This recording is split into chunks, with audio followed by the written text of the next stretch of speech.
going to hit record. Maybe can you say your name and your favourite flavour of ice cream?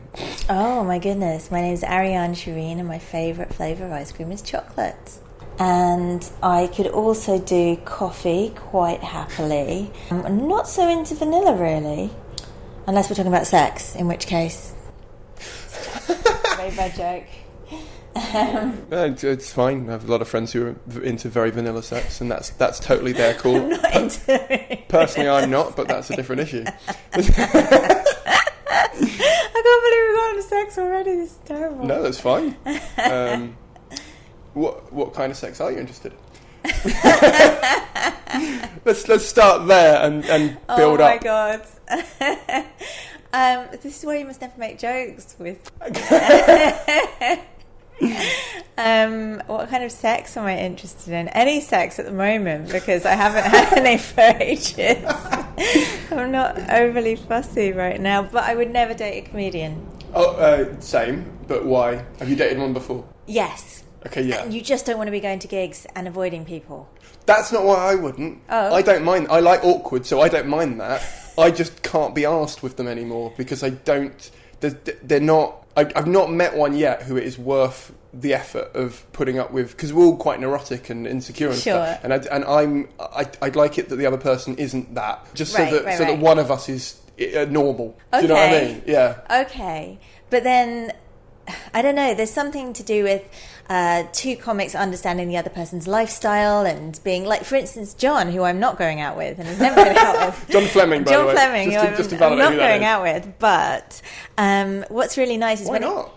He's lovely. He is, but you know, he's also 30 years older than me, and he's really lovely. He's like pretty much the nicest person I've ever met, and he's so kind. Thanks. He's so he's so generous, and so he's looking after my daughter, as you've seen. He's looking after her right now, so I can do this podcast.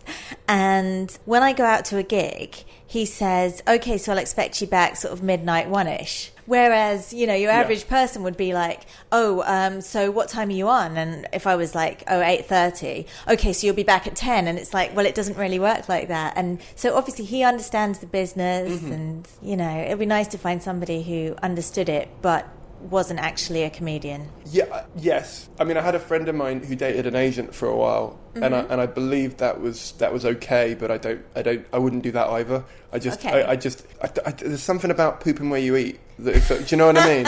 What kind of sex are you having? No, we're talking about the relationship side now. No, but you know what I mean. It's like seeing.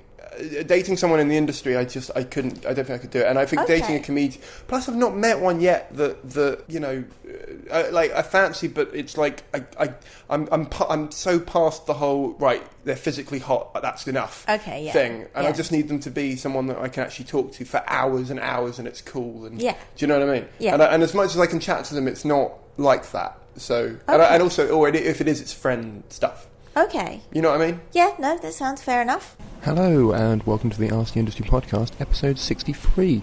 For those of you new to the show, my name's Simon Caine, and this is the podcast where I interview the most influential people from the worlds of stand-up, comedy, radio, and today, TV. Ariane Sherine is a TV writer by trade and has got her start at one of the BBC competitions and has since gone on to write on many, many different types of shows, from sitcoms to children's TV shows to everything in between, really.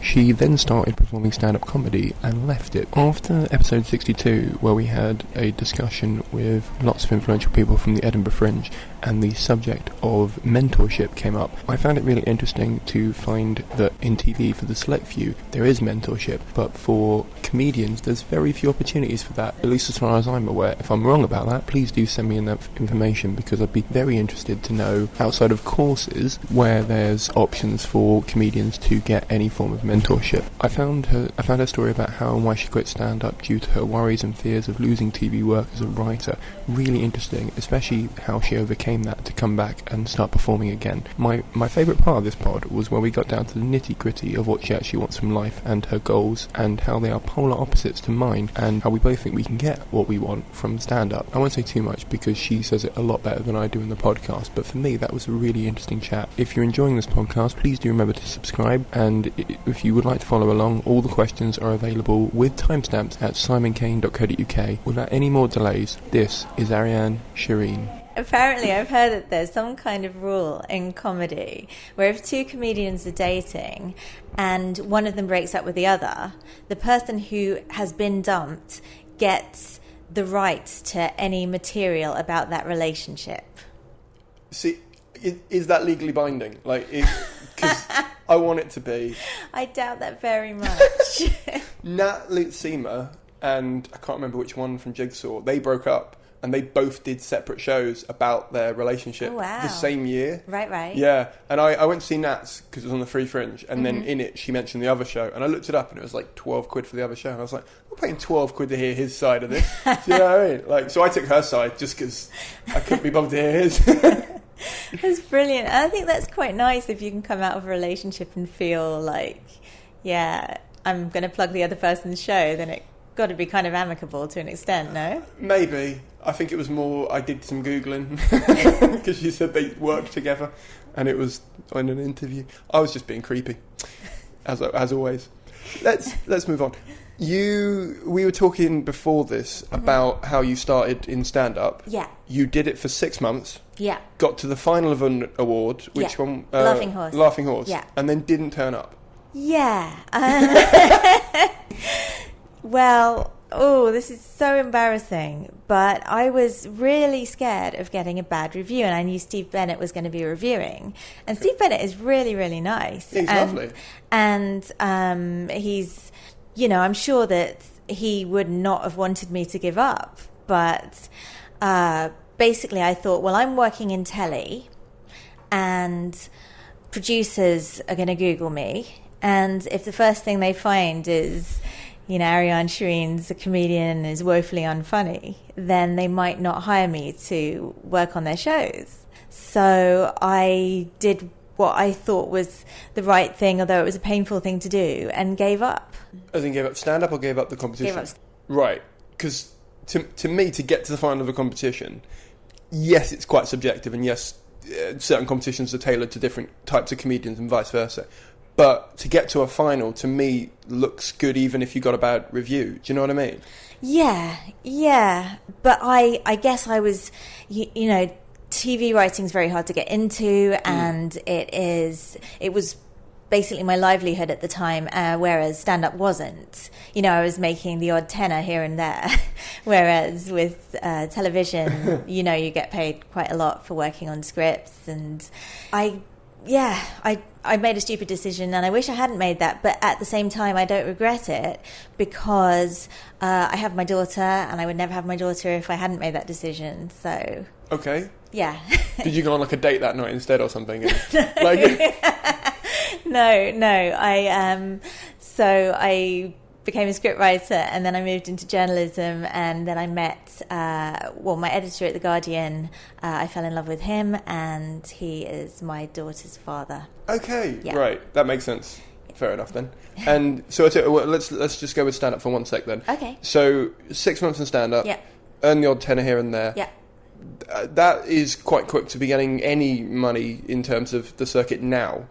Was it a case of you had sort of contacts from TV, or you just pushed yourself quite hard in that time? And what was the need to go into or not need, but what was the reasoning of going into stand-up, seeing as you were already an established TV writer? A lot of comedians go the other way, where they become a comedian to become in TV or whatever. Well, I went into stand-up just because it seemed like a really fun thing to do. I'd done a music degree, and I love writing songs, really love writing songs, but I thought that I'd probably end up on a cruise ship rather than on Top of the Pops, which doesn't exist anymore, but it did when I was doing my degree. Anyhow, so I decided for my work experience to go and work for the NME for work experience. Ended up writing for the magazine, doing a few reviews for them. Then I applied for a competition. I sent in an entry to a BBC competition, the BBC Talent New Sitcom Writers Award, with my first script. I'd never written a script before, and I ended up coming runner-up. I think it was after that I decided to start stand-up. I think it was because I was aware that I missed doing music, and because I missed writing songs and performing. So I thought being a musical comic kind of combined all the things that I love. And to answer your question about paid gigs, I can't quite remember, but it might literally have been sort of 1 tenner, 2 tenors. Whereas this time I think I got my first paid gig after, I think it was my 7th gig back on the circuit after about 2 weeks, which was Al Caraway's Old Ram Brewery. Oh, the laughs. Yeah. Yeah, the laughs. That's much easier to say than Old Ram Brewery. Yeah. Anyhow, and it was such a fun gig, and it was so lovely, and it really kind of made me think, yeah, I love this, and I wish I'd never given it up. But again, my daughter, so, you know. But did you have to give up stand-up to not do the competition? No. I figured that if I gained any measure of success, then I would be reviewed.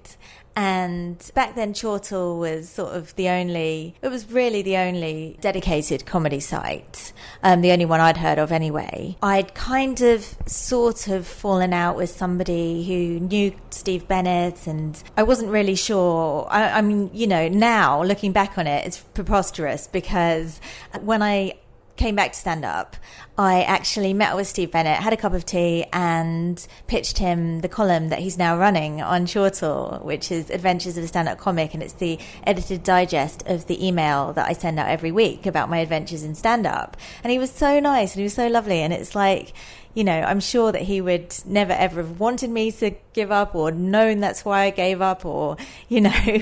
So, yeah, it's ridiculous. But so often when you face a fear, it kind of goes away. You discovered that perspective has made it not as worrying as it could have been. Yeah, and also I don't write for telly anymore, so it kind of didn't really. I mean, of course, I'd love to get a good review from him because I care about what he thinks, but you know, hopefully the first time I'll get reviewed from him will be my Edinburgh show, and yeah, that'll be nice because it'll be a review based on a full hour rather than a review based on sort of 10 minutes. Yeah, I know the difference between the two is massive, and I think. I mean, I don't know. I've been meaning to talk to some promoters about this, whether they want a review from another promoter from a set that you do in a club, or whether you want a review for an hour that you've done, because, you know, they're not booking hours. So, do you know what I mean? Of course, yeah. So it's kind of interesting in that respect. So when did you start working in TV? So I started working in TV in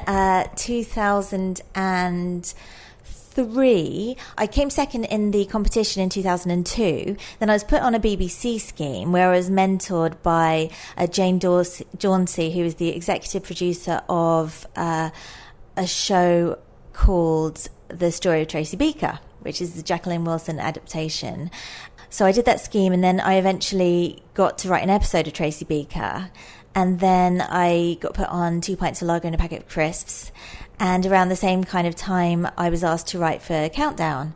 So I wrote the opening material for Countdown for 3-4 years? 3 years. Yeah. Okay. And prior to that, what were you doing? So prior to that, I was doing my university degree. Oh, so you came straight out of university, wrote a script at the end of university, or like when you were in it? How? Wrote a script at the end, yeah. Okay. And so... Do you mind me asking, so you were like 22, 23 at this point? I was 21. 21? Yeah. Come out of university. Next year after that, you entered the BBC competition?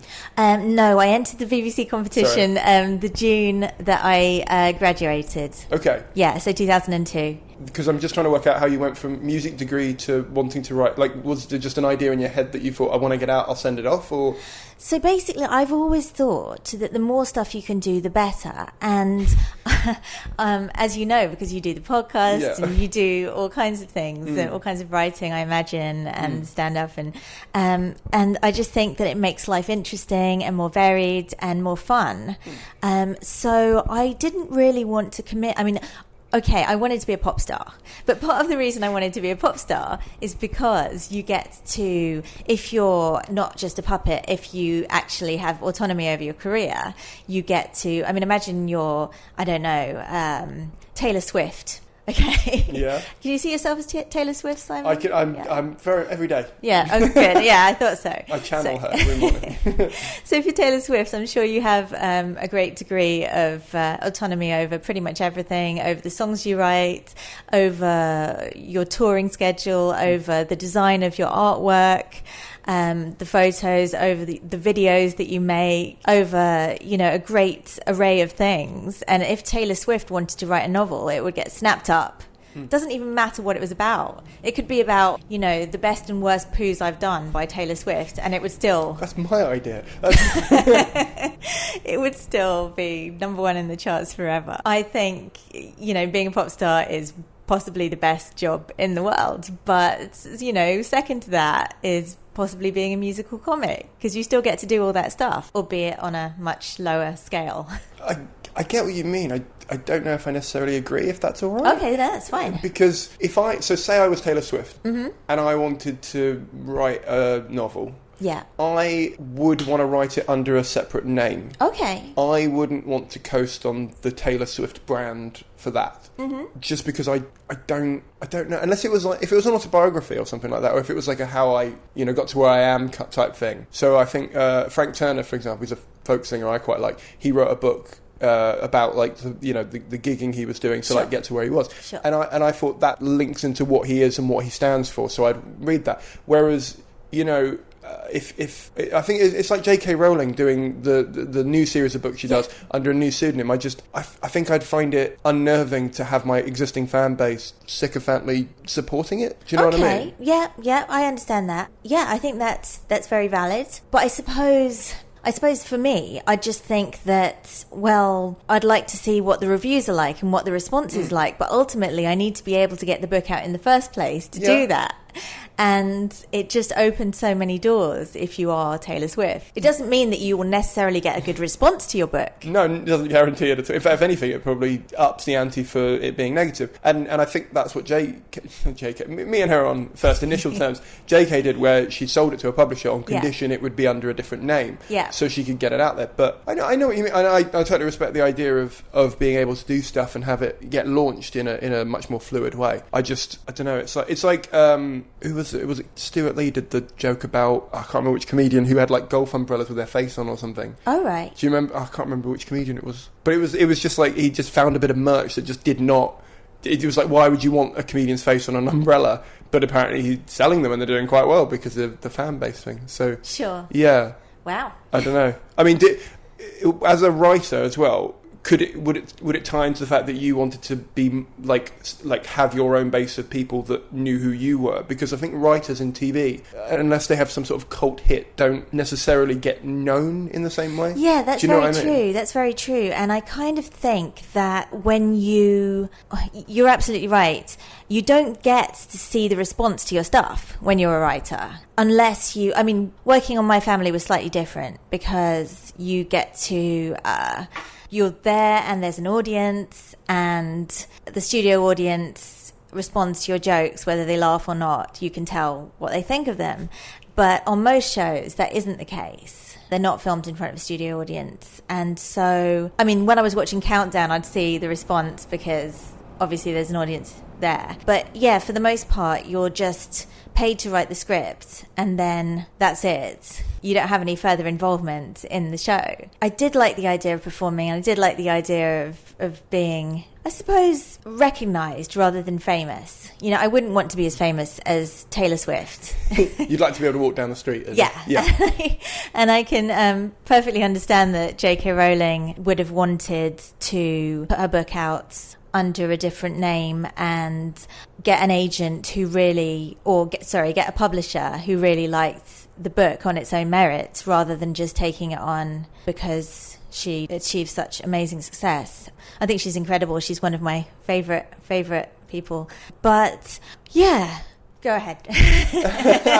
No, it's just interesting. And in terms of, you said you got an agent quite soon after this. Yes, so I got an agent when I was working on 2 Pints. And that was a writing agent or a live agent, or okay. No, an agent for TV writing. So I signed with Casarotto, Ramsey and Associates. And I also got a literary agent back then with MBA Literary Agents. I managed to be really rubbish and And kind of, that would have been the perfect time, age 22, 23, to put my own ideas out there, to get a book out there in front of publishers, to get my own scripts out there. But I just kind of coasted, and I was sort of in some relationships that really messed my life up. As you always are in the early 20s. Yeah. Yeah, but in a really bad way. So I was in a relationship with a guy who, I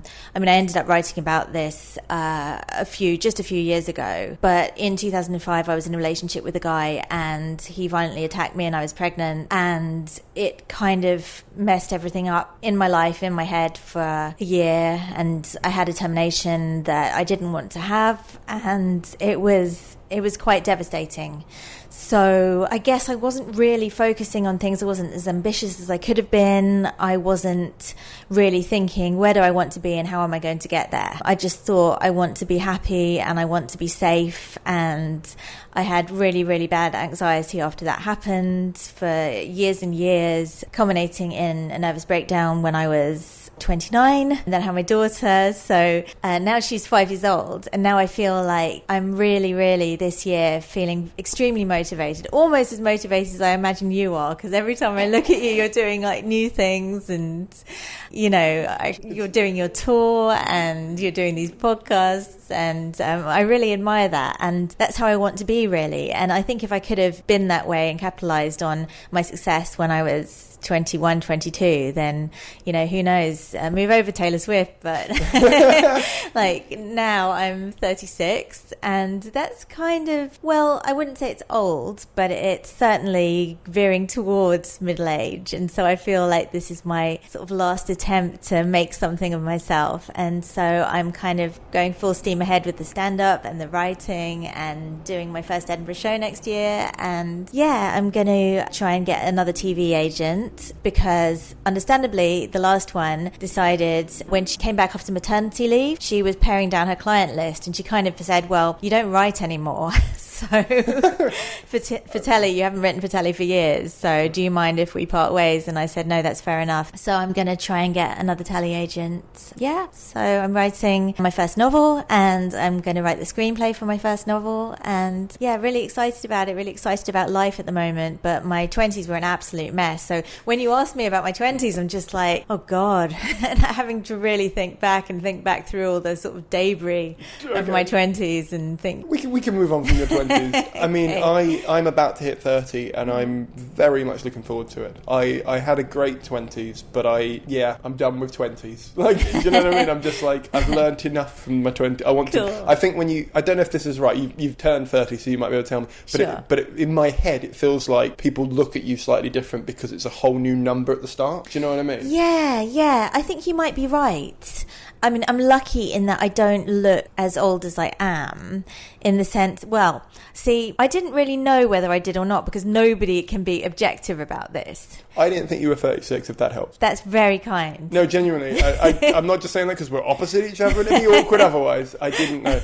I knew you were older than me because I knew when you brought out the Atheist Bus Campaign, and I remember that was the first time I had seen you, even though we'd never, like, we weren't like on Facebook or anything like that. Sure. I don't think Facebook was even around when that was a thing. So I knew you were older than me, but I didn't know how much older than me. And yeah, quite significantly older than you. No, I mean, not old enough to be your mum, old enough to be a big sister. This has gone to a weird way, but okay, yeah. Fine. The bus campaign was it was a really odd thing to do, and it kind of contributed to my breakdown, because I got so many letters that were really hateful, kind of saying, I hope you die, which was nice. If you come to America, I will shoot you in the head, that kind of thing. So I mean, at least that's the one shot it'll be done and over. Do you know what I mean? Like it's not a wounding shot.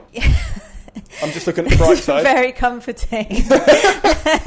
I'm very much a glass half empty, but full of niceness. It's still full of something. Okay, so, yeah. Okay, no, that's cool. I'm kind of feeling a bit better about that now, and I will go to America at some point. Did you not go because of that? Oh, no. I've just never been. Oh, okay. I mean, I'm half American, but I've never been to America, but I have a passport, so it doesn't. Yeah, it doesn't. Okay. Yeah. But I just think that back then I was very, very nervous about everything, especially after what happened in 2005, and that kind of, my life sort of unraveled to the extent that these letters really pushed me over the edge. And didn't write for over 3 years, which is a long time to take out of your career. And it coincided with my pregnancy and looking after my daughter. So nobody really realized until I wrote a blog 2 years ago just saying, I don't want to feel like I have to keep being mentally ill a secret anymore. So I have an anxiety disorder, and I have paranoia, and I have OCD, and I'm on medication for it, and I'll probably be on medication for it for the rest of my life. But it was such a relief to be able to get that out there. And when I was talking to John Fleming about it, he was saying a lot of comics have, depression or anxiety, and it's pretty normal for our sort of world. And I think actually it is why a lot of people become creative, because they've had bad experiences. Like my childhood was very violent and very dysfunctional, and I think that I became a writer because I needed to get things out. I needed to get my emotions out and make sense of them. And I've never really minded what sort of writing I do, because it was just such a pleasure and so cathartic to be able to voice these thoughts in my head and not have them all cooped up in my head. So the Atheist Campaign kind of span out of an article I wrote for The Guardian. It was just, I always had trouble ending articles, and this article was about these Christian buses that had Bible quotes on them, and underneath they had a website, and the website, I looked at the website, and it said on the website that people who were non-Christians who didn't believe would go to hell. And I thought, oh no, you shouldn't really be promoting this idea from the side of the bus. And so to end the article, I said, if all atheists reading this give £5, then we can get an ad on the side of the bus that says, there's probably no God, now stop worrying. And it actually said, get on with your life, but we changed it later. I changed it to enjoy your life. And I didn't expect people to respond so positively and just say, where do we send our £5? And I was like, I don't know. I don't even know if we can do this. Can we do this? But it was just so amazing that it actually happened, because, I think a lot of the time you can hope that something goes viral, and you can plan for it to go viral, and it won't go viral. Yeah. And then something that was kind of really just a joke that started in a very light-hearted way can go viral in all kinds of ways that you don't expect, and end up going global and running in 13 countries around the world. And yeah, sorry, I'm not letting you get a word in, am I? No. I was enjoying the background of that whole thing, because it feels like an early form of crowdfunding for you, for a project that you didn't even know you were going to do, if that makes sense. Yeah, it was. I mean, I didn't know how it was going to work, because this guy set up a pledge bank. I don't know if you remember Pledge Bank, but people could pledge to donate, and if enough people pledged, then everybody would donate and it would get funded. And not enough people did pledge, and then the Daily Telegraph ran this article saying basically, ha, atheists are so tight, they don't want to fund this bus ad. And I thought, hang on a sec, we haven't actually tried. This was just a guy who did it as a spin-off from that article. So what would happen if I actually launched a campaign? And so I met up with the British Humanist Association. Well, I wrote another article saying, if anybody wants to get involved, then let me know. And lots of people did want to get involved. And the BHA said, we can administer the donations, so you don't have to, take control of that, because I didn't know how I would do that, because when you're 27 years old and you've never run a campaign before and you've never done any crowdfunding before, it was all a mystery. And then Richard Dawkins got on board. Good old Dawkins. Yep. And I launched it with another article, and The Guardian were really amazing about it. I mean, I can't think of another paper who would have been so kind of, go ahead, and we'll put the link there. And I remember when it launched, somebody, I think a sub, got a bit overexcited and put on the front page of the Guardian website, join our atheist campaign. Wow. And then it got taken down really quickly. But I think that generally most people who work for The Guardian are pretty non-religious, as a lot of lefties are, and really did kind of support it. And it was lovely. And my editor on Comment is Free really supported it. Yeah, it was an amazing time, but ultimately it led to me having a nervous breakdown. But that wasn't the fault of anybody who supported it or donated. It was just, obviously you're going to get hate mail when you get that amount of publicity, and I just wasn't equipped to deal with it. Yeah, I know what you mean. It's when I first started in social media, there was a quote-unquote health bar that did a campaign and didn't tell me what they were doing above the line. Right. And I got a lot of hate tweets as a result of it. Wow. Basically, they ran a. It wasn't the same level as the Are You Beach? Yeah, it wasn't at that level, but for the time 5 years ago, it was somewhere like that. Sure. And I got I literally woke up in the morning, I turned my phone off airplane mode, and all of a sudden the internet kicked in, and because I had myself logged in on their Twitter feed, out of nowhere, hundreds of people, on the morning who have got the paper, because that's the thing they're giving away, it just went mad at me, and I was like, it had to take me a minute before I got on the train to go, this isn't me they're having a go at. Do you know what I mean? Like, I was able to separate myself from it. Yeah. But for like 10-15 minutes, I was sitting there thinking, what have I done? Like, do you know what I mean? What did I, you know what I mean? And so I can imagine if the campaign is sort of yours but not yours, because it's sort of an idea rather than and the reason we were talking about this before, because John Oliver had an idea for a bus that would go around England and had something on, and I said, do you want to do a new one? And you were like, nope. Don't want to go anywhere near a bus ever again. No, I wouldn't do another campaign, I don't think. Although that said, I did a kind of very sort of, I suppose it was a very soft kind of campaign to encourage people to give more to charity and be better people and sign the organ donor list and vote in every election and that kind of thing in 2013. But that is not the sort of campaign that gets you hate mail. No, because it's not taking a side necessarily. No. Unless you look at it as you've picked a charity that they don't like. But then there's very few charities that everyone hates. You know what I mean? Like, it might be some people support one over another, but I don't think many people go, bloody British Heart Foundation. You should be supporting the Ambulance Society. I can't think of any others right now, but you know what I mean? It's kind of nice like that. Yeah. And I know what you mean about like, performers with mental health. I think Robin Williams had a really good quote that I saw after he died, where they asked him about his depression, and he said it's not that a lot of comedians get depression because they don't get into it and get it. It's they have it and get into it because they know what it's like to be sad, and they don't want other people to be sad, so they try and make everyone laugh. Oh, that's nice. Yeah, I think that might actually be true. That's lovely. Yeah, it's definitely the reason. It's not the reason when I started, but it's definitely the reason I'm still in it, because it makes me feel better about myself that I'm not, you know what I mean, leaving the world with something less than I started with. Yeah. No, absolutely. I actually say a lot of the time when people ask me why I want to write comedy, that it's because I've had so much darkness and horror in my life that I know what it's like to face that, and I don't really want to have it in my head, and I don't really want other people to have that in their head because of me. But that said,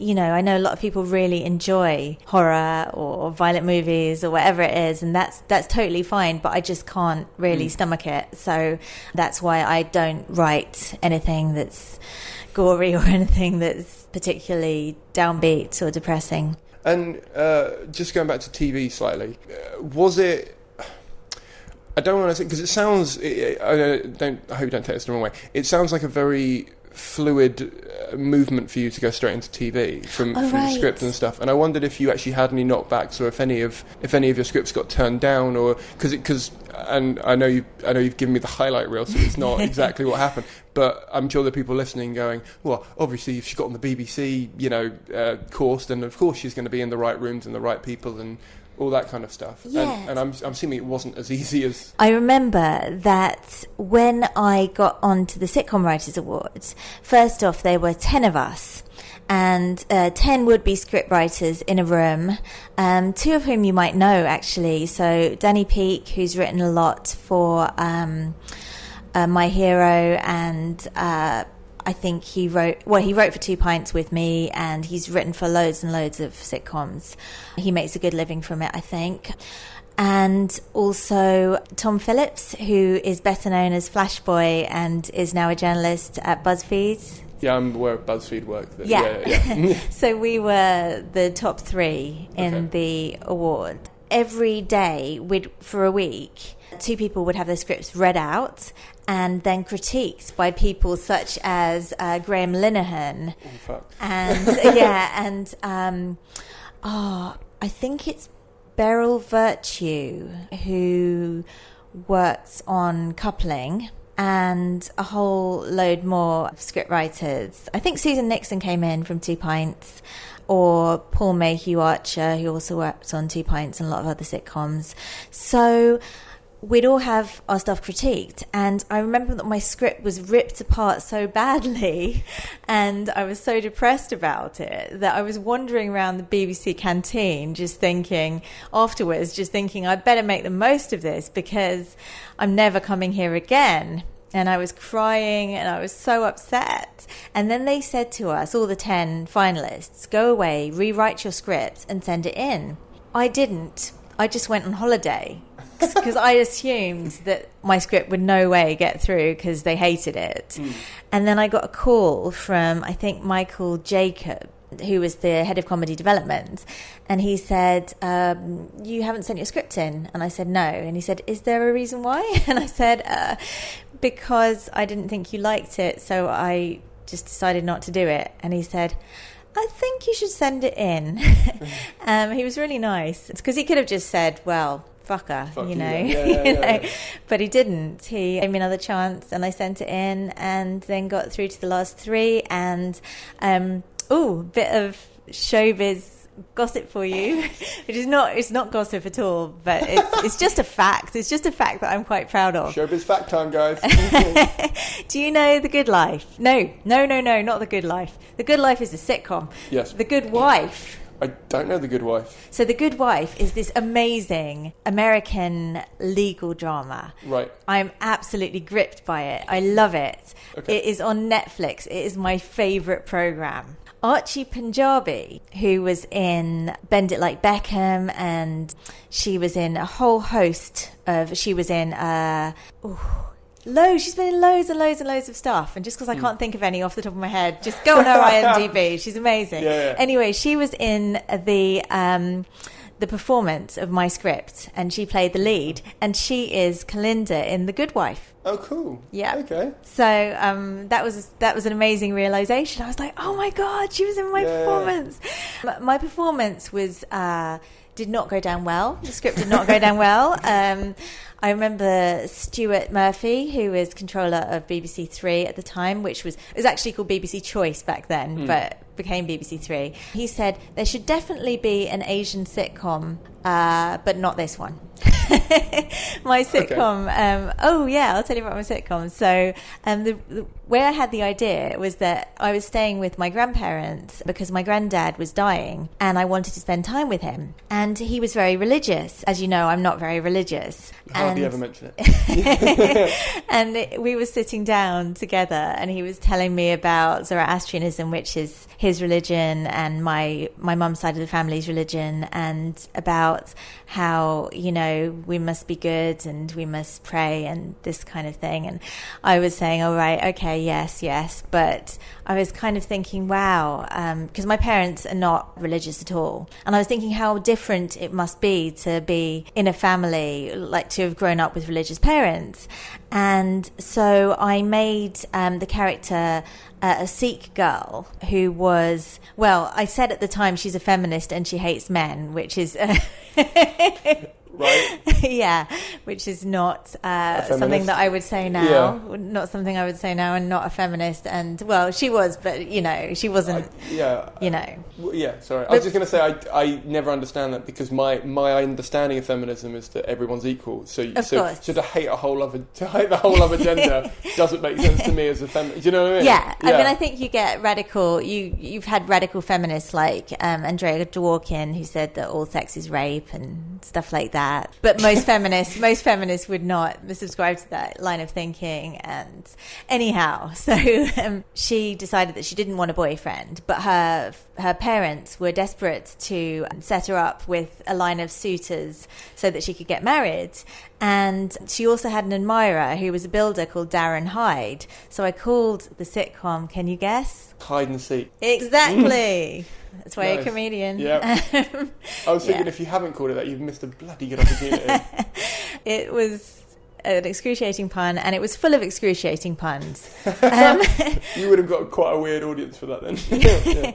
There was a guy who came, well, basically the suitor called Devinder, who came into the house, and the father said, "Oh, did you come by public transport?" Devinder said, "No, I came in my car." And she said, "I hope you cleaned up afterwards." And it was just like totally terrible jokes. Unsurprisingly, it never got made. And then I got put on this shadow scheme where I would be mentored by, as I say, Jane Dauncey. She was very nice, and I got mentored on this show called Caine, which was a children's BBC show. So I wrote a shadow episode of it, meaning an episode which is never going to make it into, production. Exactly.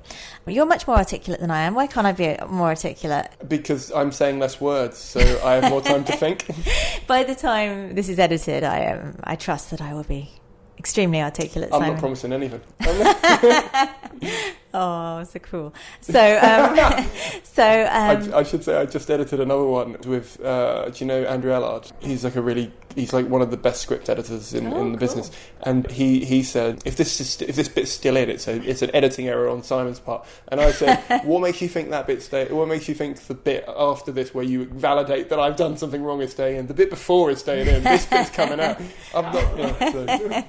So yeah, I had loads of knockbacks. I mean, I remember writing on 2 Pints, and it just didn't go really very well. And they basically rewrote most of my script. The same thing happened on The Worst Witch. They said we're just going to do a script polish, which basically means we're going to rewrite your whole script. But I'm a better writer now. I've learnt a lot. Do you still get paid if they rewrite your script? Oh yeah. You still get paid the full fee. To me, that's kind of odd, and you still get a credit on the. Yeah. It's kind of weird to me like that because it seems like. Again, this was another thing I was chatting about with Andrew Allard, where he said that they're getting to a stage with the credits where, because of syndication fees and all that kind of stuff, they're kind of cutting down who's on it, because obviously you get paid more if you're a certain level of writer, but the catering is always going to be on it, and that annoys him. But also they move it to like the bottom of the screen and start advertising the next show and all that kind of stuff. Yeah, that's true. So it seems really not odd, but interesting that even if you, for example, did not get a single line in the show. Oh yeah, there were loads of lines. There were loads of lines that I've written in it. Yeah. But if you didn't get any, would you still get a credit? That wouldn't happen. I mean, unless I've never known that to happen. I mean, they'd just most likely say, "Thank you for your time. We'll contact you in 5 years. That happened on a show I was writing on called Danny's House, where I just didn't make it past script outline stage. So yeah, I've had loads of knockbacks, loads of difficult things that have happened, but I also wrote on Countdown for 3 years without any of my stuff being edited ever. So it's like it all made it onto the show, and it was just read out verbatim, and it was amazing. Do you think that's, and I hope you don't take this the wrong way, but do you think that's you were able to write the tone of voice that suited Countdown, but maybe you weren't as able to write the tone of voice for 2 Pints, for example? So is it a case of they sort of assumed that you could write for that, and then you sort of have to find out the hard way, like with stand-up, when you get on stage and you find out it's not funny? Well, with 2 Pints, I wrote a kind of sample script before I was allowed on the show. Okay. So because I wrote that sample script, it was kind of proof that I could write in the voice that they wanted. But for whatever reason, it didn't really work out. I think one of the hardest things about writing on big shows is that you don't have much of a say over the plot line. So whereas when you work on CBeebies or Children's BBC, you can come up with your own story ideas. When you work on My Family or 2 Pints or anything like that, then you're generally constrained by somebody else's outline. So even if it's an outline that doesn't particularly inspire you, you still have to write it. Whereas obviously if you're writing a sample script, you can write about whatever you want. So that may be part of it. But is a sample script you writing something unpaid for fun to send in to prove you can do it? Exactly. Like an internship? Exactly. Okay. But they will have requested it. Oh, okay, so it's not you, I want to write for that show, I'm going to write it and send it to the producer. It's the producer said, could you write a sample script? We'll read it. Yeah, exactly. That's exactly what it was. But that having said that, I would I would recommend, anybody who's listening to this who actually wants to be a scriptwriter, if you want to write for your favourite show, find out who the producer is just by looking at the credits, then write a sample script and send it to them, because they don't get very many, as far as I'm aware. I mean, I don't really know anybody who's got into the business through doing that. Most people who I used to know who worked in telly got in through competitions. Like Susan Nixon got in through winning a Channel 4 competition. She's the creator of 2 Pints. Then Danny Peake got in through getting first place in the Sitcom Writers Award that I was on. And loads more writers, just got in through that or through BBC Writers' Room competitions. Do you think now it's more of a closed door then?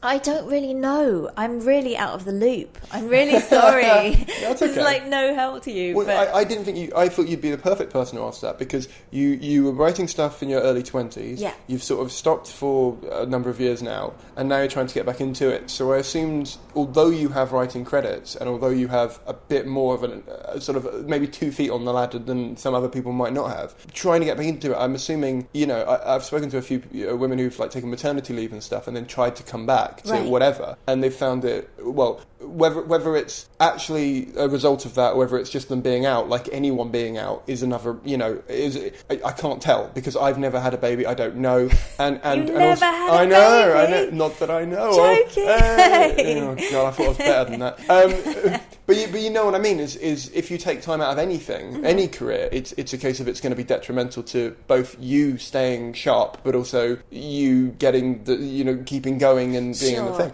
So I mean, I'm always interested into, I'd like to think the sexism involved of saying they now have a kid, they won't be as good, or they won't, they might prioritise their child over the job, or they would, but you know what I mean, you would assume that level of thought and sexism wouldn't come into it, but I'm sure it does to some people on some level. Well, not having worked as a TV writer or tried to get back into TV writing since having my daughter, I don't really know. I mean, I think I'm not going to I know that I'm not going to let it hold me back.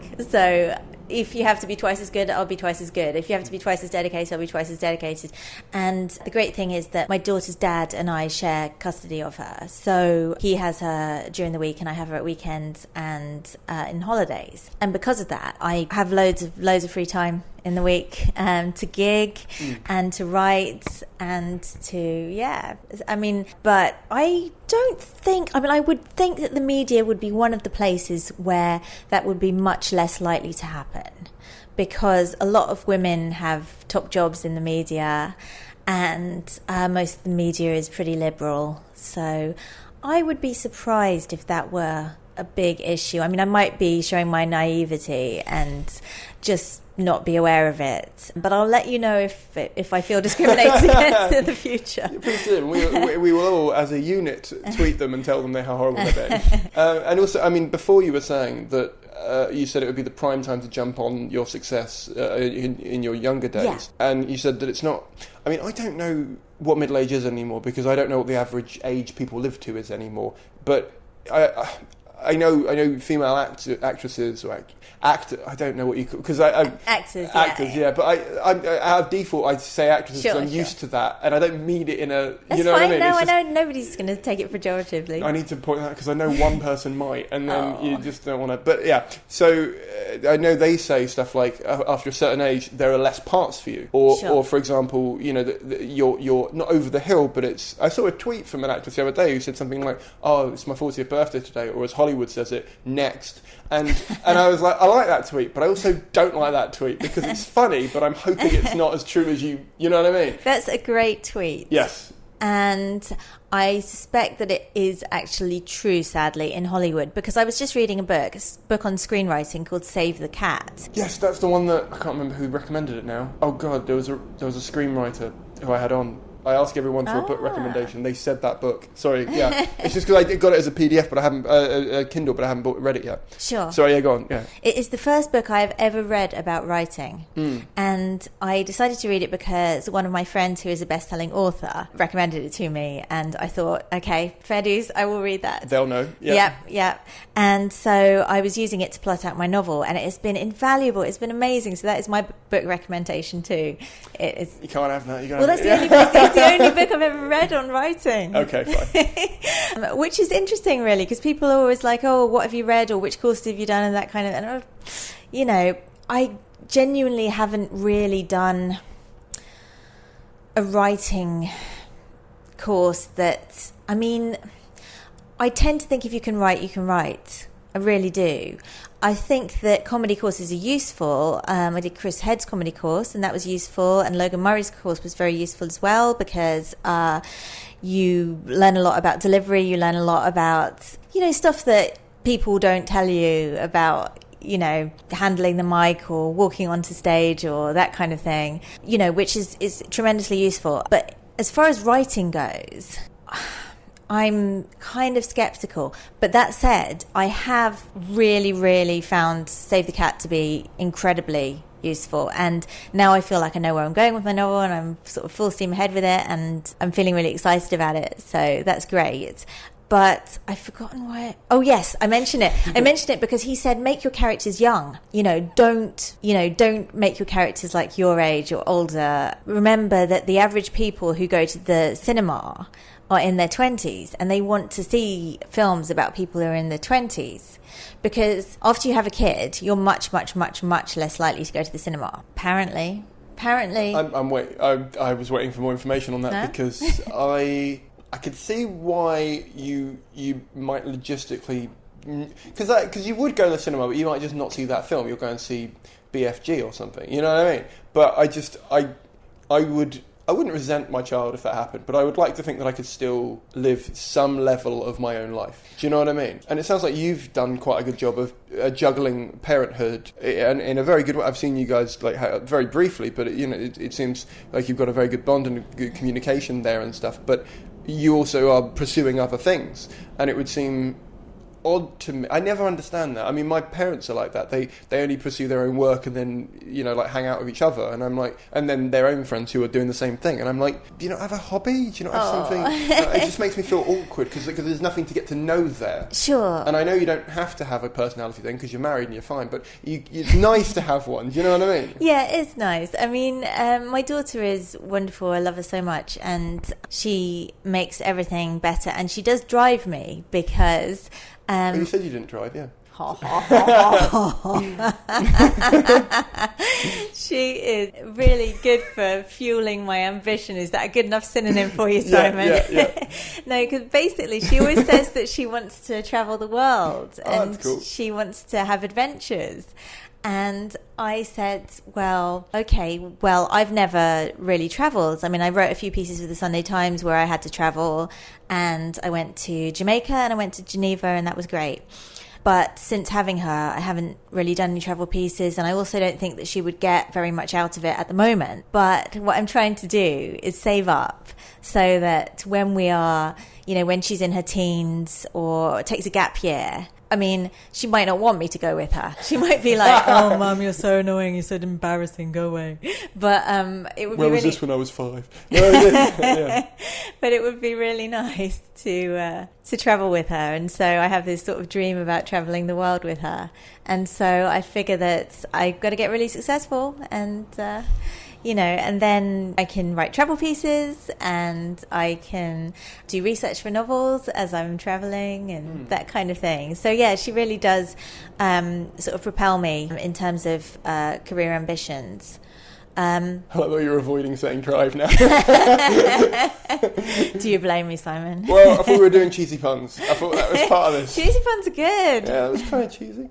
Yeah. But okay. Especially cheese puns. I love cheese puns. Oh, okay. I can't think of any right now, but if I think of any, slip that in somewhere. I camembert them. I hope you don't give a damn. Unbelievable. Unbelievable. That's quite good, that one. I like that one. Amazing. Yeah, so what was I going to say? Yeah, having the good work-life balance when you've got a kid. I find that it's easy for me, but I think that that's just because I'm not looking after her full time. Yeah, if you've got her half the week, essentially.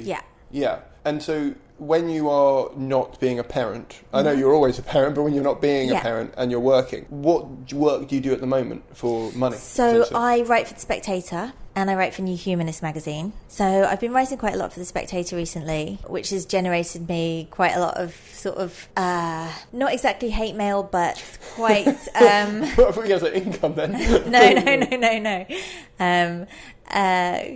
A lot of comedians don't like The Spectator. A lot of comedians don't like my pieces. Also hate mail from other performers? Yeah. Interesting. Yeah, just Why? kind of...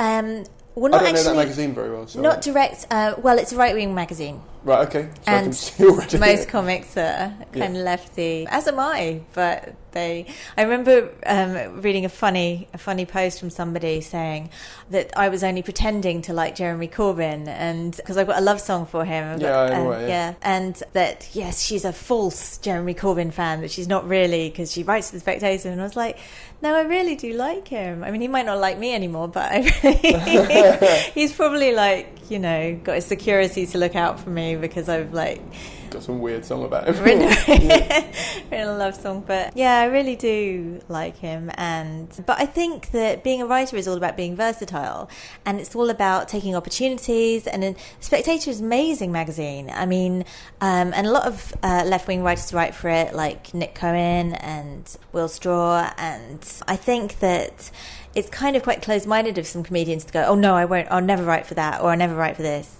I'm going to be careful with the way I phrase this, because I sort of said something similar on a thing recently, and I don't want to repeat myself, but also basically I think you can take on work if you feel like you can sleep at night once you've taken it. Sure. So I think integrity is something that I value quite a lot with people on the circuit, and I think, for example, if I'm looking right at you, you don't seem like you're sort of trying to validate it to me. You just feel like you're quite upset by the limitations of other people's opinions on it, not your...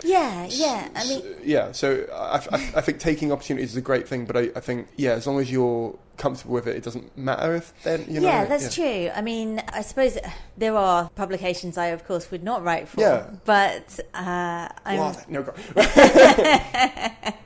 I'm not going to come out as a massive Tory and say that I, think that the dismantling of the NHS is a great thing or anything like that. I wouldn't be able to sleep at night if I did that. But writing funny pieces for a publication which has got pretty much the highest quality journalism of any publication is fantastic. Yeah, I'll be honest, I'm not very familiar with the magazine. I've lost a lot of respect for newspapers recently, a lot of them, because they publish rubbish sometimes. And when Pokemon Go came out, I saw in the Telegraph, and the Telegraph's never been my go-to paper, but I saw an article on it that was how to get Bulbasaur on, I was like, why is that an article that you're writing? Oh, that's right, you want a hit on your website because you've not worked out how to earn a revenue stream from advertising, you know what I mean? And it's like, the clickbait economy online drives me mad, and I think, again, it comes down to the integrity of the paper, meaning I would be loyal to it rather than it trying to sucker me in. So I will look into that magazine, because I assume it doesn't have a paywall or anything like that on it. Oh, it does, but you can read. You can read. Then I'm done. You can read a certain number of articles before. Okay. But some of them were quite well. I wrote an article that people found quite controversial, which was all about jokes to do with race, and I said that some jokes to do with race are funny. So you shouldn't just say they're racist, because they're not racist. Some jokes obviously are racist, and I'm not talking about Bernard Manning style jokes. I'm talking about just jokes about race. And some of them I find funny, and I listed one that I found funny as an Asian person about Asian people, and another one, a Gary Delaney joke. And I said, these jokes may be about race, but they're not racist. But a lot of comedians did not read the article properly and just went, rah, rah, rah, rah, rah, you think racist jokes are fine, rah, rah, rah. But this is the problem we've got with I think comedians like drama more than they should do, and I think social media hasn't helped that, because this is the thing. I've been looking at starting up a new podcast about feminism, And because I think if you say something ignorant, it doesn't make you ignorant. It just means you haven't been educated enough yet. Sure. If you carry on saying ignorant things, then you're ignorant. But if you don't understand something, or if you want to learn, you have to ask a stupid question. Like in this podcast, I ask stupid questions all the time to people who have been doing it 20 years, and they put up with me for some reason. You know what I mean? And they go, all right, well, I'll explain that to you if you really need to know. You know, and it's because I don't know, and I'm more than happy to look like an idiot because I'd rather learn than walk around making stuff up in my head like you would. And if we've all got mental problems, we don't need to add to that with questions. Sure. You know what I mean? So, and I can understand with the race thing, or it's the same with like gender-based jokes and stuff, where you think you can have a joke, a sexist joke, be amusing as long as you're not punching down, if that makes sense. Sure. Do you know what I mean? And it's like I have a joke in my current show about how it's a long one about International Women's Day, but it ends with me saying that I hate male comedians who sort of come up on stage now and say they're feminists because I was a feminist way before it was cool. And it's annoying because they say, I saw a comedian say, I think women can do everything as well as men. And it's not true, because historically one thing women can't do as well as men is oppress a gender. They're rubbish at it, right? And I think that's just a clever way of looking at it. I don't think I'm being sexist there. Oh no, that's not sexist. Exactly. It's funny. But I did have a woman in Brighton after I'd done it for 6 dates in Brighton, and at the end of it, like the last date I did, a woman came up to me and said, I was really with you on that joke until you were very sexist at the end. And I was like, are you really? That was the point when you thought I was starting to be sexist? Like that was the breaking point for you. You're basically saying that women aren't good at being crap and horrible. Yeah, and I think that's perfectly reasonable to say. But it was just, and also it's not digging at women, it's digging at men. Of course. Do you know what I mean? Yeah. So, and I made sure I got the phrasing of that as best I can, so I make sure that it looks that I'm the idiot because I don't realise how, you know what I mean? And it was just weird to me, but it was the fact she came up to me, I questioned it for a minute where I was like, is everyone else just too chicken to tell me that I'm being sexist? But I suppose, like you said, it comes down to if you can sleep at night and you think but again, self-awareness, but if you think you're right in it, it's a case of their misunderstanding of your perception on an issue. Yeah, no, absolutely. And I think that I'm not going to bother, losing sleep about that either, because, it's just a waste of energy. And when you get writing work like that, is it a case of work from an office, work from home, freelancing? Yeah. And so you're freelance in that? Yeah. So I've always been freelance all the way through my career. Okay. Even when I was writing for telly, I was completely freelance, which is great because it means that you can go and write for the BBC while you're writing for Channel 4 and nobody minds. And ditto when you're writing for papers. If you're not on contract, then you can write for The Guardian at the same time you're writing for the Sunday Times, same time as you're writing for Spectator, totally fine. Whereas when you're on contract, then you're not allowed to write for another paper or another magazine if you're writing for a magazine generally. So, yeah, I've only ever really been freelance. And apart from when I had my nervous breakdown and then I didn't want to write anything in the public eye for over 3 years, and I went and got a job with a company called Living Social. Oh, I know them, yeah. Yeah, and I wrote the copy for their adverts. Oh, really? So, yeah. Oh, nice. Yeah. Yeah, no, I'm aware of that. Although I think they've slowed down now because Groupon and that whole economy is sort of, yeah. Sure. Yeah. But it was an interesting time where we were like, yeah, let's all buy cheap stuff and see if it devalues it. Oh, but no, sorry, I just realised that's not a dig at you. That's just a general. I think the concept was there, but I think they didn't implement it well. I think if they'd done it where they said, okay, if 500 of us want to buy a TV for 50 quid less, can we bulk buy it like you would sell it to a shop, but you'd sell it to 500 people. I think that's a good way of doing it. But I think saying 80% off of something and see if people come back is a weird, non-long-term strategy for a company. Yeah, I mean, there are a lot of things that I think that they did wrong and I would change, but I wasn't in any position of power, so and it's not funny, so we'll move on. Bill, so you wrote something for Chortle, which I don't know if this came out of when you wrote the thing, because I didn't see if the correlation, but I think the article was called in fact there was two. There was one that was called I'd get further if I lost a stone, or lost 4 stone, and there was another one that said, is this routine lazy? Which one would you like to start with? Let's go for the losing 4 stone. Okay. Yep. So I have actually lost 1.5 stone now. So I'd get further if I lost 2.5 stone. Thank you very much.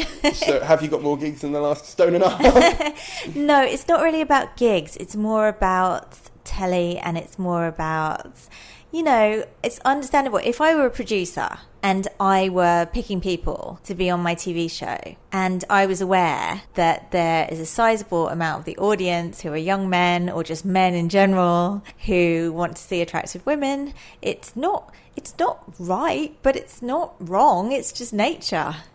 And I think that people are like, oh, I fancy her, I'll tune in and I'll watch her. And, you know, if I'm very overweight, then they probably won't want to watch me. And that doesn't detract from me being funny. It doesn't mean that, you know, I'm less funny or more funny or anything. It's just the way of the world. And I think that protesting that it shouldn't be is kind of pointless.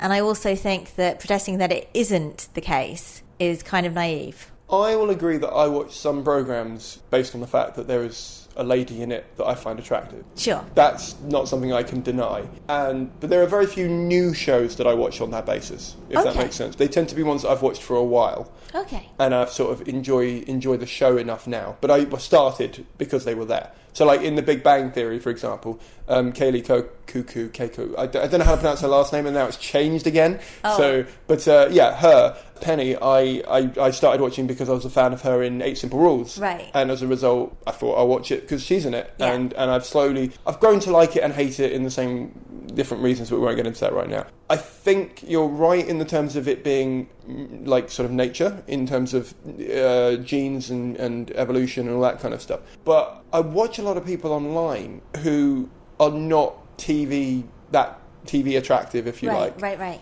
And I love watching them. Like, genuinely, they're really attractive because they do something creative, and to me that's really attractive. And I would like to think that TV, if it wanted to, could put out shows with people on it who were not the archetype that have existed for so long, that would change the dynamic, because ultimately that wasn't always there. You know what I mean? Like, I think there was a psychology test where in Fiji or something, they started showing a certain couple of programs to women who never shaved their arms, and they started doing it because they'd seen it on the show. Oh, right. And it was just a new thing for them, but they thought, oh, this is what the men are going for on TV now, we'll start doing it. Yeah, well, it's all social conditioning. I mean, there's no reason why men wouldn't fancy a woman with hairy legs, otherwise we wouldn't have hairy legs if it was going to impede evolution. Love a woman with hairy legs. Sorry. No, it's because it's actually the reverse. It's because I think she's incredibly comfortable with me, so doesn't feel she has to do that to impress me, right. or to do it for an attractive reason. Not that she's doing it to that, maybe, but you know what I mean. Okay. So I quite like that when she doesn't bother, because I'm like, great, we're comfortable, and it's a good sign. Oh, that's cool. I mean, I think that where telly's concerned, producers want to get the highest ratings for their shows. Of course. And there is probably some data to support the idea that attractive women make ratings spike. And so, if it's a choice between two women, and one of them is very overweight but very funny, and the other one is very hot and very funny, guess which one, I would certainly, I mean, if I were a producer, that's what I would do. If that's the case, why write the article? If it's a thing that's going to exist anyway, and it's a thing that everyone sort of underlyingly knows about, what was the need to highlight it? Well, those articles are digests of my email, which goes out every week. So I discuss a few things in that, and like loads and loads of things just about my life. And one of the things was that I want to lose 4 stone because I think that I would get further if I lost 4 stone. And so Steve Bennett went through all the emails, and he kind of, did an edit, took some bits, left some bits, and then put a headline on it. Is the irony that bit being the most sensational that would get him the most hits lost on you? Because you know what I mean? Like, if he had loads of options in that email, and I don't know what else was in it, but if he had loads of options in that email, picking that one out, he must have known that was going to be the most traffic driving part of that. Sure. No, absolutely. And again, that's what I would do if I were an editor. But I don't think that means it's not true, or I don't think that means that, it's I don't think it means it's particularly debatable. I mean, people can debate it if they want to, but I don't think it makes sense to say, no, people who are bigger get on, well, women who are bigger get on just as well as women who aren't. Because I just don't think that's true. I mean, just look at Hollywood. The only fat women in Hollywood are Melissa McCarthy, who is like the comic character, who's like, look at Bridesmaids. Have you seen Bridesmaids? I've seen Bridesmaids. So she's kind of like the gross out fat character. And, and she's funny, but she's not, the love interest. She doesn't get Chris O'Dowd at the end. I like how you picked him. I really like him. And also, it's interesting you picked him because he's the Irish guy from the It Crowd, isn't he? That's right. Yeah, because he's married now to Dawn Porter. Yeah. And I remember reading an interview of her where she said the reason she liked him was because he had a big up. She likes men who, are like men, rather than just, spend hours pruning themselves, men. Oh, that's sweet. And so that's why that to me was an interesting link that, the other side of that is that women potentially find men in that respect attractive rather than the what's his name, the new Bond, the guy who's Daniel Craig. Yeah. So I'm sure women find both of them attractive, but you know what I mean? It's like... Yeah, I think that women, this gets us all into a great big, but in evolutionary terms, women would go for men who would be strong and brave and successful. And in terms of being successful, that meant back in the day going out and spearing some animals for them to eat that night. And then as we evolved, that became successful in go out, do a job that is well remunerated so that they can provide for the children, etc. And of course, we'd all like to think that we've kind of gone past that now and that men aren't attracted to women just because they are more likely to have a thin waist, so they're not pregnant, and they have breasts and hips that are good for breastfeeding and childbirth and that kind of thing.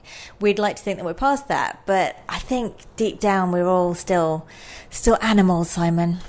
I'm not disagreeing with you. I think the problem is that we've evolved physically quicker than we're evolving mentally, and I think that the ingrained psychological effect of wanting certain traits is going to be there for a lot longer than it should be, partly because the media keeps it there and keeps showing it to us in a way that is not with the social conditioning of it. I just find that interesting because that means that almost wasn't your choice to have that article out, it was Steve's. I mean, I'm sure you've got an overriding, actually I would prefer it if you put that out kind of option, but it sounds like he picked out. And also, when you email your mailing list, that's going out to a certain demographic of people who maybe, and I might be wrong about this, but you're preaching to the choir. They know who you are. Sure. But whereas when it goes out on Chortle, it's going to hit a lot more people. Yeah. And it's going to, I don't know how big your mailing list is, but it's going to hit a lot more people in a way that maybe don't know you and don't relate to you. And what I mean? Sure. So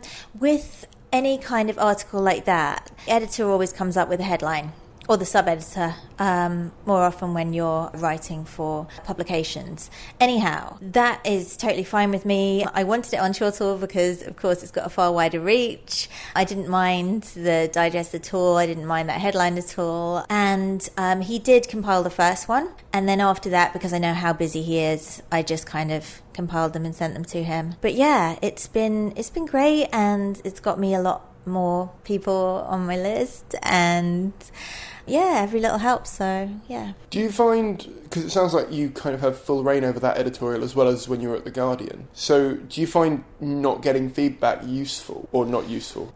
So when I was at The Guardian, my stuff did tend to go in pretty much verbatim, which was great. After years and years of being ruthlessly edited as a TV writer, suddenly my stuff was out there and people were liking it for the most part. But of course, remember that you have tons and tons of reader comments on The Guardian. So if they don't like you, they will let you know. Yep. And in the meanest terms, possible, they can be very, very kind of vituperative. I like that word. Good word. Solid use of words. They can be... You said you're not artistic. They don't pull any punches. Right. So if they don't like it, they're more than happy to say it. And I think an element of it is, I wish I were a writer. Why does this person get to be a writer? I'm going to be really, really mean to them. It's not just true of The Guardian. It's true of pretty much every publication I've ever worked for. Through from The Guardian to The Spectator, I suppose that's the spectrum. Okay. And speaking of feedback, shall we say, the other article you wrote where it was... Oh, yeah. Is this routine lazy? Yeah. Yeah, and then loads of people were like, yeah, it's lazy. Like, cheers for that. Because again, if you could put anything in that. So, and you made a point in it where you were saying that, you'd got feedback and so you wanted to get more feedback. I mean, I don't know if I would want feedback, but I'd want constructive feedback. But also, if someone's already, do you know what I mean? Like, you sort of, even the title was sort of leading towards, tell me it is and tell me what. You know what I mean? It's sort of... Do you know the main reason why I put my jokes out there? Go for it. It is so that I can see whether they're original or not. Because I don't want to tread on anybody's toes. I don't want to overstep and basically do a whole routine that somebody else has already come up with. And of course, I can't see all the comics on the circuit, and I'm pretty much out of the loop. I mean, as of the end of February, I've been gigging, but before that, I've been a mum, I've been a copywriter, I've been a journalist, and I just haven't really been on the circuit. So I'm just not familiar with stuff that people have come up with. So I thought, well, I can put this out, and I've got a Facebook account that's just my comedian account. And I thought, well, I'll put this out and see how many people say, oh, yes, I think that's original, or this is not original, or, if people like it, then that's great, especially if comedians like it, then you're onto something. Well, a non-commercially viable joke in my opinion. But the thing is that, like, I'd have just loads of comics just going, oh, that's shit. It's like, no, I don't care whether you think it's shit. Is it original? Because I can make the call as to whether I want to use it or not, whether I think it's shit, whether I think it's hack. I can try it out on stage, and then the audience can tell me whether they think it's shit. But all I need to know is, did I come up with this independently of anybody else? I mean, of course, I would never hopefully take anything in via osmosis through being at a gig. We all do, though. But do you think? Yeah, I think everyone does. I think it's impossible not to, because it's like, I don't know, if you see someone's face pop up on Facebook, you haven't seen them for a while, and all of a sudden you think about them later, and that it's taking in messages and the subconscious psychology of that I think it's impossible not to take it in. But I think it's when you start to process your own stuff, that's when you start to notice what you've taken and what you haven't. Right. So I think it's impossible not to take it in, but I think it's possible to filter it out. Oh, that's interesting. Yeah, I mean, I am really nervous about it, because of course the whole thing about being a joke thief is like a big deal. So Should be, yeah. Of course. And I would hate it if anybody stole my stuff. That happened to me once with a joke, and I actually confronted the comic. But if I see somebody putting their jokes up on Facebook, I would tell them if I thought, oh, I think such and such has a joke about that, because that's helpful. But actually just going underneath going, oh yeah, that's hack, that's shit. It's like, mate, I have my own ideas of, I can assess my own jokes, and that's just mean, and it's pointless, and it's going to make me hate you. It's just going to make me dislike you. Yeah, and in this industry, the last thing you want is for people to start hating you, because then, I mean, I remember I bumped into someone the other day, I won't say who, but it was at a gig, and I just hated them, and I couldn't work out why. And I remembered that it was just, we had this altercation on Facebook years ago, and I've just not spoken to them since, and it's just been growing in me. Oh yeah, and it's not that, it's just a tiny thing, but I remember by the end of the gig I'd worked out what it was, and I turned around to them and I just went, you're going to laugh at it, but I hated you when you got in the room, because I couldn't remember what it was, and I looked at I went to our, his page, went to our conversations, saw it was like 2012, and I was like, yeah, when you said that, it really annoyed me, and he was like, oh no, you misread what I was, and I was, it wasn't I misread what he said, it's just I misread the tone of how he said it. Oh. And it was like, oh, all right, fine. And then he was like, yeah, I thought you were being really sharp with me after that. And we're fine now. Oh, that's good. But it was the fact that I'd even brought it up that we were like, yeah. That's good. Yeah. That's really good. I mean, unfortunately, I don't really think there's any other way to read that shit as... No, I mean, that is...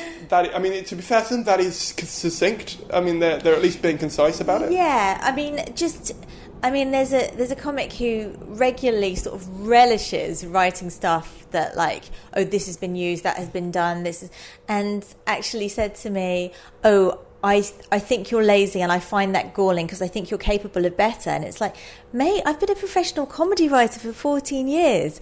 you know, I don't need you to, you know, I don't come to your gigs and go, yeah, do you know, I didn't laugh once and it was just really dull, and you know, you could do better. I just wouldn't do that. Yeah. You know, you should, by the way.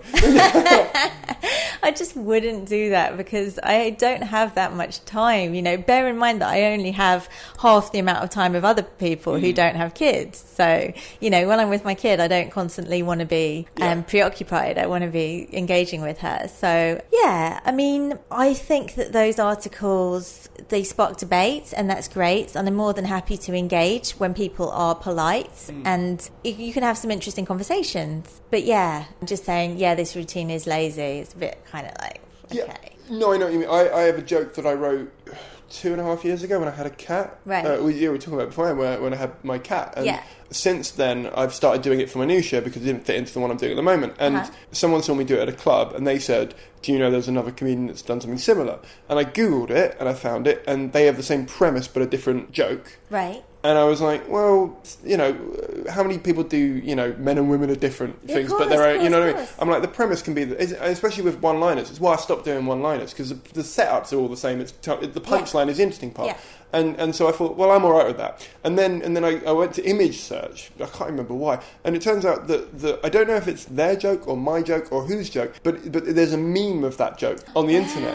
And that was what made me think, can I still use it? Because I don't want, you know what I mean? You don't want people, like the setup, I mean, is the meme. Not the whole, obviously, because it's a 3-minute joke. But it was like, it was a weird moment where I was like, of course I'm not going to know that. Like, why would I Google a 3-minute, you know, what am I supposed to do? Copy and paste the whole joke out and hope that it's not been transcribed into Reddit? You know, so I get what you mean by that. And it is frustrating because you're like, it's monkeys with typewriters. You know, we're all going to come up with similar ideas, but is the joke unique? You know what I mean? Sure. Yeah, no, absolutely. I mean, I think that's one of the pitfalls of doing one-liners, because you might either share the same premise or you might share the same payoff, and it's not something that I feel comfortable doing because I would constantly worry, is this my joke? Whereas with songs, it's so easy because, you know, it would have to rhyme and the whole song would have to, you know. Yeah. The premise could be someone does a set about the same thing you do a song about, but there's just no way that it could be the same thing because it couldn't be. No. Yeah. Absolutely. Yeah, that makes sense. I wish I could play an instrument now. I wish I could do a cat joke on a piano. Okay, I'm going to do quick fire final questions. Okay. The quick fire for me, you take as long as you want to answer them. Okay. So I was going to say, what's the best book on comedy writing you ever read, but you said Save the Cat. Save the Cat, and you've already covered that, so we'll move on from that one. This is the other one. What is the biggest mistake you've ever made, and how did you get over it? I'm presuming that was stopping for 3 years, or is that a different mistake? No, stopping for 13 years, you mean? No, you stopped. Well, I didn't write. I didn't write for 3 and a half. Turning up to the over 3 years. Yeah. Over 3 years after I had my nervous breakdown. Well, that was inevitable. Okay. So, like, you know, mental illness is not something that you can kind of think your way out of, or you know, it's you know, bloody impossible to kind of get up when you're shaking and you're kind of vomiting and all the rest of it. So, no, my biggest mistake. Oh, do you know what? I don't actually regret anything because I'm really happy with the way that I write now. And I don't think I would be able to write in the way that I do without all the life experiences I've had. So je ne regrette rien. God, that sounded bloody pretentious. I regret nothing. You don't regret being pretentious 4 seconds ago? Yes. I regret that. That's my biggest mistake. Okay. Who is the most underrated person in the industry? Ooh, John Fleming. Why? Because other than the fact he looks after your child when you want him. He looks after my child when I want him to. He's given me some incredibly good advice. He's generous, he's kind, he's incredibly funny, and he's a downright lovely person. He is. I would back that up completely. He has a podcast for this episode, but it's never coming out. What do you think is the biggest problem in the industry, and how would you go about solving it? Ooh, that's a good question. Thank you. The biggest problem in the industry, I suppose it's the fact that some people still think women aren't funny. And how I would go about solving it, is give more opportunities to women and put 2 women on every panel show instead of just, but that's kind of a problem because you've got about 7 men to every 1 woman. But I think that's because women are not encouraged. Okay, this is how I'd solve it. Basically, we're not going to implement that. Like, there's no way of me implementing it. So don't feel pressured that everyone's listening and going, right, let's get the pads out. I know, but, I'm taking your question seriously, Simon. I appreciate it. But I just felt like I take the pressure off you a bit. Okay. Well, basically, I think that women are not conditioned to be funny because it's not prioritized when you're growing up. Nurturing, being nurturing and being a nice person is prioritized. Whereas, when you get into your teens, men have, joke books that come with like men's magazines or articles saying, the 30 funniest chat up lines or the best jokes or this kind of thing. And women's magazines just don't have that. It's all like how to appeal to men and how to be sexy and how to get rock hard abs and all the rest of it. So I would try and implement some sort of law that states that we should put kind of joke telling on the national curriculum and we should make that a priority for women and we should give loads more opportunities to women and free comedy courses for women. And yeah, this is never going to happen. And you have to catch a train. But anyway. Last question. What is the best bit of advice you've ever been given? Ooh. Okay. Well, I think this might appeal to you. Okay, so Charlie Brooker, who is, if John Fleming is the loveliest man, then Charlie Brooker is the loveliest man that people have heard of. I would say that's true just because Charlie is more well known, but I think John's quite known. Oh, he is well known in the industry, but not on the street. If you walked up to your average person on the street and said, "Who is John Fleming?" they would give you a strange look. They'd be like, "I was just trying to go on about my day. Why are you asking me about this?" Go on. Yeah, but sorry. So yeah, he's the loveliest person he's the loveliest celebrity basically, and he has helped me so much with my writing. And I said to him once, we came back from a party, and I said to him, I just feel like I said loads of things wrong, and that I said loads of stupid things, and I feel like an idiot, and I wish I hadn't said any of those things, and I felt really self-conscious. And he said, well, to be honest, anybody who isn't insecure and doesn't have that sense that they might have said something wrong or done something wrong is generally a cunt.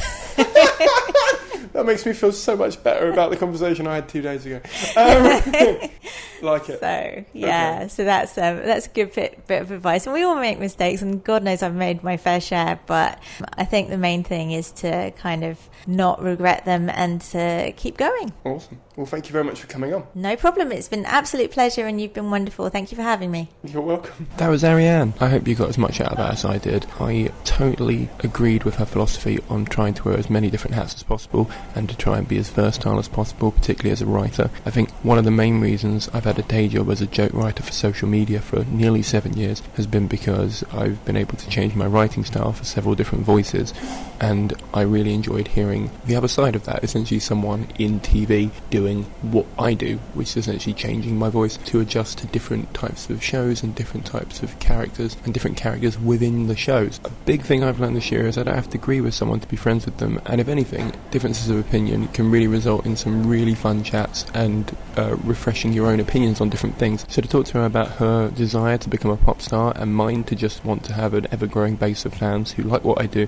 but will only support me if they enjoy and value what I'm doing and not blindly just go with anything I do and say was really great and fun and really sort of reaffirmed what I want, and I'm pretty sure she got a lot out of that as well. Speaking of supporting things if you get value out of them, see that seamless segue? That's right. Don't know why TV aren't beating a path to my door. Did you enjoy this episode? Are you enjoying this podcast, this project in general? Here are some quick ways you can support the project. Please do pick one of them and do it. It helps maintain the thing that you enjoy and value. So if you could leave us a review on iTunes, please do. I've been told it helps with charts, but also it makes it look better for future guests, which, as I've mentioned several times, I'm getting bigger and better guests on all the time, but the only way that's going to continue is if they see that there is an active community who want to hear this kind of subject being spoken about. So please do that if you can.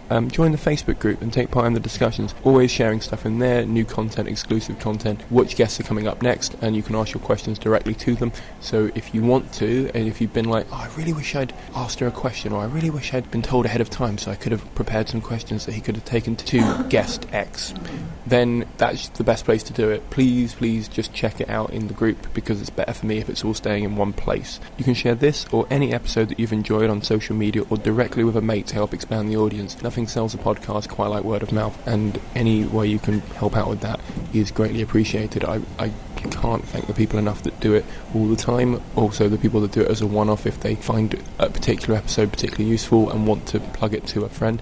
I recently tweeted that I was looking for new podcasts, and a bunch of people sent me screenshots of their podcast players, and I was really humbled by the number of people who had my podcast subscribed, both in terms of comedians and civilians. It was really nice. I know that the base of listeners within an industry in this has pretty much got to a point where it's plateaued, but the audience continues to grow. And the interesting part for me about that is it's audience members and comedy fanatics who are listening to it now, which for me is amazing and exactly what I'd like to happen. But it's organically happening. But the only way it's going to continue to organically happen is if people who continue to value what I'm doing and continue to value the project share the pod. So please do consider doing that, or you can donate via PayPal as a one-off donation to the project, or you can become a Patreon for as little as $1 an episode. That's 80p. Do you think what you listen to from me 3 times a month is worth 80p just to help me keep doing that? Is it worth that? If it is, and you can afford it, don't do it if you can't afford it. I don't want anyone else going into debt for this project than me. But if you can afford it, I would highly appreciate the assistance and support, because obviously I'm not back work to do this. I take time away from my day job as a writer. I take time away from stand-up a bit to do this, and I obviously have to work around schedules of the guests and all that kind of stuff. So if you're enjoying this and you want to see it continue, please do consider donating £1 for every episode. If you like 10 episodes, just bung me a tenner. Absolutely fine, however much you think it's worth. Thank you very much for listening. Thank you very much for donating. Thank you very much for subscribing. And I'll see you all in about 10 days' time. Bye.